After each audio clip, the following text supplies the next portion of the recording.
I'm Chad Hoover, and this week I'm back on my home waters, the rivers of Tennessee, with the guys from T and Moving Waters chasing some big old river smallmouth.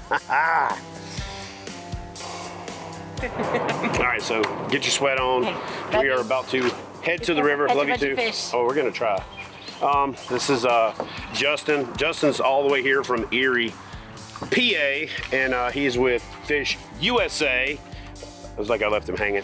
Yeah. So here's the deal. So Justin's with FishUSA. You've been kayaking though, right? Been kayaking. But you haven't been fishing. That's right. Isn't it amazing how many fishermen have kayaked but not fish? Because I guess it's not that intuitive to just put it together, right? Especially when you've kayaked in kayaks that aren't designed specifically for fishing, but these are designed specifically for fishing. You're basically gonna get your first experience in like the best fishing kayak ever made. So you can only go downhill from there. It's like going to the prom with like, well, back when I was going to the prom, you know, like Cindy Crawford, you know what I'm saying? Or like, how old are you? Who was the hottest model out there when you were in high school? I don't know. I would say Taylor Swift is coming to mind, but she's not a model. He said Taylor Swift. Taylor okay, anyway.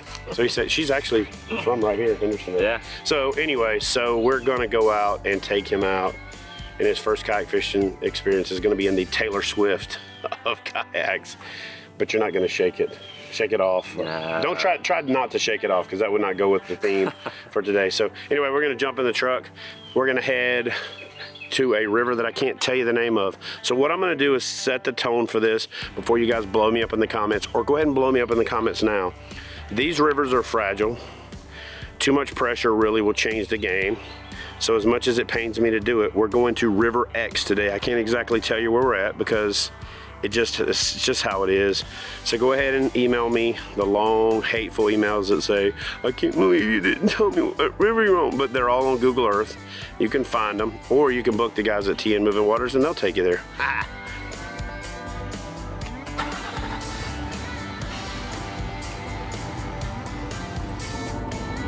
don't see you as being an Eminem fan, but what? It fits.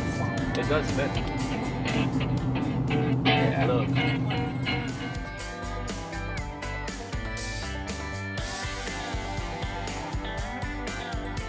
When I get ready to hit the rivers in Tennessee, these are the guys I call.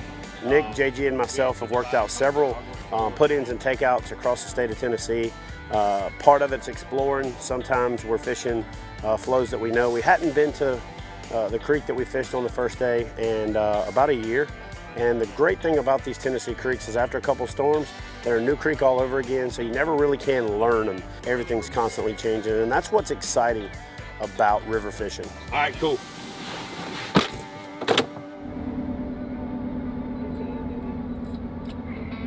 All right, guys, so what we're doing is running shuttle right now. That's part of river fishing. So we unloaded all of our stuff, stuck it under the bridge. Nick and Justin are waiting with the gear. JG's driving around to the takeout. We're gonna leave his truck there because it's a small takeout spot, take mine back and park it near the bridge. And then what we're gonna do is when we get off the water, they'll run me back to grab my truck. We'll come back around, load all of our gear up and head home. So this is part of river fishing. It's work. So a lot of folks shy away from it, but for us, this is the way that we find those fish that other people can't, that don't get a lot of pressure. And honestly, it's just one of those great ways to fish. All right, JG, so we just drove over the bridge that when I fished this river we took out. So how did y'all find that the spot where we just dropped the truck? Well, so we used to drive around out here with like topographic maps, turning them upside down, trying to find places. Yeah. And we got to that bridge, and of course it's state property, so you're not allowed to access it. And I was looking at the map, and there was a little curve around that had a dotted line that went down to the road. So we drove through it, and we got to one of those gates that you look at and go, we could get locked in. But, you know, we had that problem where we wanted to get to the creek, so we just went and got down there and followed it down. The reward is worth the risk. The reward is worth the risk, you know? It's funny, you seem like you do more dumb things when you're young, but the older you get, you realize you'll take the consequences to get things If you can done. afford it, yeah, Right. exactly. So, And luckily it turned out all good, man. When we got there, man, we ended up fishing for a while. The fishing was amazing. As we headed back to the truck, there was a tractor driving right back to our truck. And we were like, oh, they're just working in the field. And then we were like, no, he's cutting across the field. he's coming to you. He's coming to us, yeah. But you know what? More often than not, you figure out if you just use a little honey instead of vinegar, Yep. you'll get those people on your side, and they're generally intrigued by the kayaks, and it starts the conversation. Like, as long as you're personable, 90% of the time you can just get a pass.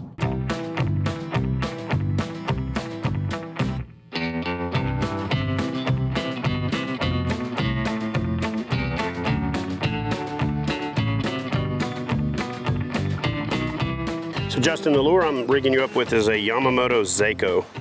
And what it is it's kind of a little bit broader body minnow. It looks a lot like these minnows in here that are basically in their pre-breeding. Is it pre-breeding ritual right now? Is that what it's called? It's kind of a pre-breeding ritual, and the males light up. And when I say light up, I mean they've got like a brilliant blue, green, gold kind of look to them. And so I'm not a big fan of fishing a lot of glitter most of the time, but this Seiko has got some kind of electric blue glitter in it. It's got a goldish yellow brown tinge to the bait itself. And this time of year on the rivers, it's just deadly. And what's cool about it is the tail kind of floats. It's buoyant, and I put a little bit of weight on there, so when you throw it out in this super shallow clear water, the way that this thing will be rigged, So it's almost like the head's gonna be on the you bottom. can almost tail's drag up. it, and it's like the head's on the Yeah. bottom, and that's what those minnows do, is they'll get their head on the rocks, Start looking for food. then they'll have their tail up. And this really does a good job of mimicking that. You know, for a long time, I wouldn't bring my power pole, micro anchor, shallow water anchor on the river. But let me show you a tip, a recent, not really that recent, so something I've been doing for a couple years, but something that I do to take my power pole micro anchor on the river. And that's to take the pole and to cut it down to that long. Now, you ask me, Chad, how do you decide how long to make it? Well, let me show you how long I make it. I like to make it where I can fold the pole over, because if I'm going under trees, I don't want it to hit the seat like that. So I just simply hit the down button, tuck it in behind the seat. We're good to go, tighten it back up, and I can leave it in this stowed position until I'm clear of the trees. Once I get clear of the trees, I hop back out in shallow water, loosen it up, fold it back up, tighten it down, and I'm ready to go again.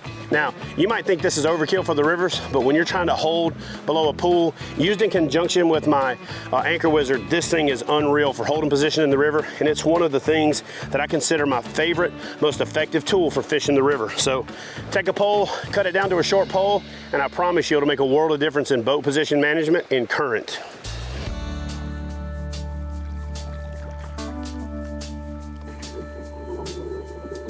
Here we go, fish on. Fish on! So I wouldn't have caught this fish without the power pole, because what I did is I pulled up and let that Senko just drift down the bank and held myself right in the current. This is a perfect example of how that micro anchor makes a world of difference in holding position in current. And that's a pretty little fish. But for this river, you know what he gets, right? You guys know what he gets? You know what he gets? You know what he gets? The dink drop. All right, so Nick just caught a freaking stud, and it like pounded a bait in like shallow water, like super shallow water. So we're gonna pull out and take a look at this fish. Oh yeah. Let me put the power pole down. I'm about to check out this beauty. All right, guys, so the camera guy fell back, you know, because these waters are pretty technical. Nick was running point. Let me explain to you a little bit about river etiquette. JG missed the fish. And the way that river etiquette works is when you miss a fish, you have to go to the back. And so we're running that's what we call Tennessee river etiquette. You miss a fish, go to the back. Nick took point, caught this giant. And then what we did is we did the Tennessee two-man landing. Basically, you just drop your paddle, jump out of the boat, and he kind of walks it in your hands and you scoop it up. Wish I could have showed you that, but we can show you this anyway. Look at that. Look at that beauty.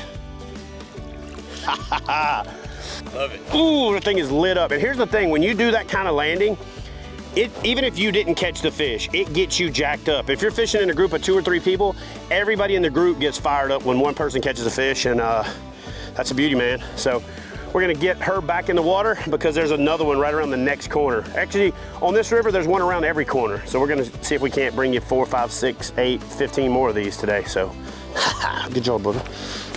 Yeah.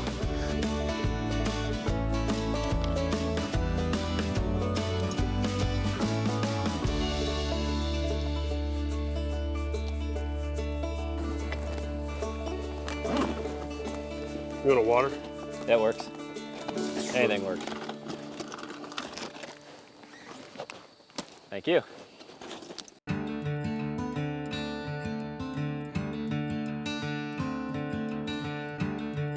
Oh God, there's a monster right there. Dude, there's a monster right here in the front of this V. Yeah. Yeah. Pretty fish. Pretty fish. Oh yeah. Come here, you filthy. Come here, filthy. Get in this boat. Look at that thing. Right there. Pretty black fish. Look at that. We picked up about a 12-inch smallmouth. Just throwing a kind of cream-colored brown jig on the bottom. Let it sit there for a few seconds. He came over and slammed it. Where we're fishing, we're mixed in and amongst all this bait fish. A lot of suckers, a lot of creek chub, things like that. So the fish have all kinds of food that they want. He just hammered it. First Tennessee smallmouth. All right, Justin, pull up into second. If I see a good one that I can back off on, I'll call you into it. So Justin took to fishing from a kayak pretty quickly. In fact, he had had kayaking experience before, and in fact, he had taught kayaking lessons, but not kayak fishing. It was unbelievable how quickly he got comfortable, not only in the boat, but standing, casting, managing his boat position, you know, running through small rapids, and making sure he stayed out of harm's way. So I was pretty impressed. This is my first time out on the water with Chad. We were out with him yesterday, and dude's a riot, a lot of fun. We caught a ton of fish. So I'm not looking for anything different today. We're on a different stream. We're out in Tennessee, and it's just gonna be a good time. Over at FishUSA, I work with our pro staff and ambassador teams. I do some social media work. I also work with sponsorships and local clubs and organizations. My background has been a lot of environmental education, wildlife and fisheries science, so kind of pulling a mixed bag over at FishUSA, but it's a lot of fun, having an awesome opportunity out here on the water with everybody, and it's gonna be a good day. Fish absolutely destroyed this bull herring by bull shad. This is one I custom painted myself to look like a stone roller creek minnow we have around here. This fish obviously thought it looked real. You want a picture or you want to wait on a bigger one? We can wait on a bigger one. All right, little buddy. Deep breath.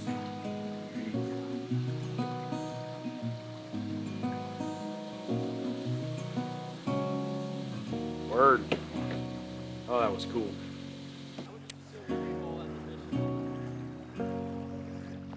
There's a 21 or better right in here, unless he swam out. One of the things that happens when you put myself and Nick and J.G. together is we really get away from fishing the most effective way to fish. Probably the most effective way to fish a river, especially a river like this, would be with a Ned rig, crawfish bait, a lizard, or a Senko. Senkos do really well in the river, so we just get in a situation where the only way we really want to catch them is on top. So the whopper ploppers, the top toads, the top notches, the buzz baits, things like that, pretty much are the only thing that ends up on the end of the line unless we absolutely have to catch one. And so this is really more method fishing than it is, you know, effective fishing. We just want to catch them on top, and that's what we throw.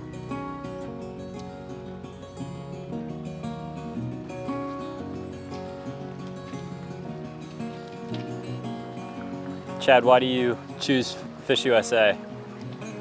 Culture. When I met with you guys and you said that you wanted to do this, this, and this, then I was in. If you had said, well, what we're really focused on is we just, I hate the word just, drives me crazy. And I knew what I could bring to the table for bass. As comprehensive a selection as you have for, you know, those Great Lake species, I pretty much knew, you know, that if we took that level of commitment to being skew heavy and having a lot of diversity for anglers, and I could bring the bass fishing version of that to the table, that it would be kind of the ultimate store, you know? And especially if we bring that to kayak fishing gear, you know? That's what we're trying to do.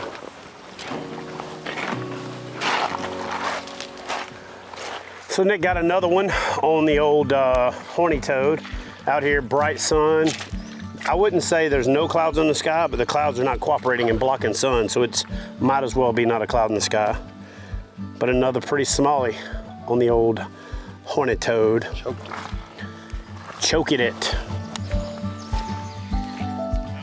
Man, he tracked that down from a long way off.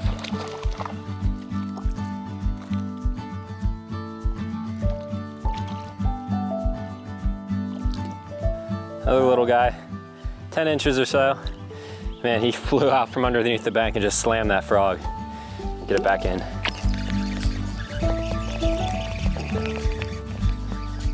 You know, this river, we were here a year ago, and it's a completely different river. That's the greatest thing about fishing rivers, is you can never fully learn them, because as soon as you learn them, they change. There are strainers that are gone. There are rock bars that have completely moved. What was a hole last year is now filled in with wood. What didn't have wood last year is now a hole with wood at the front of it in a big pocket with smallmouth piled up into it. A river that last year we never saw a drum in is now loaded with drum. These fish are probably moving up from Barkley, and who knows, they may not be here all summer, but they might be. But there's a huge sucker population in here. The shad population is through the roof. There are crawfish everywhere. This is like, has all the symptoms of a healthy fishery that's sustainable, that's gonna be that way for a long time and continue to crank out trophy smallmouth. And I just say this, I freaking love this place. Yeah, buddy.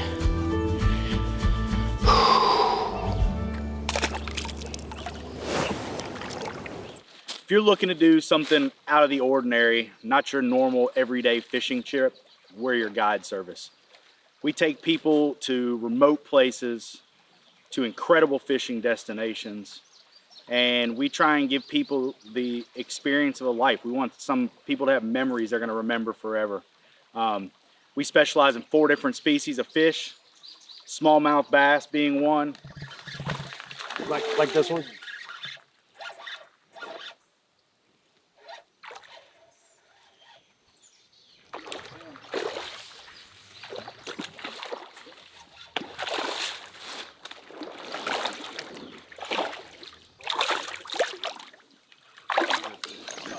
Look at that. So as I was saying before Chad so rudely interrupted me, we take people to do that. Not only we do smallmouth bass, we do muskie, we do giant brown trout, and then we also do nighttime striper fishing, which is just another crazy, unique thing we do. So if you want to get out and get away from the normal crowds, give us a call at TN Moving Waters Guide Service, and we'll get you out there. Woo! Yeah, I thought he was huge. Smallmouth are awesome. Just ridiculous.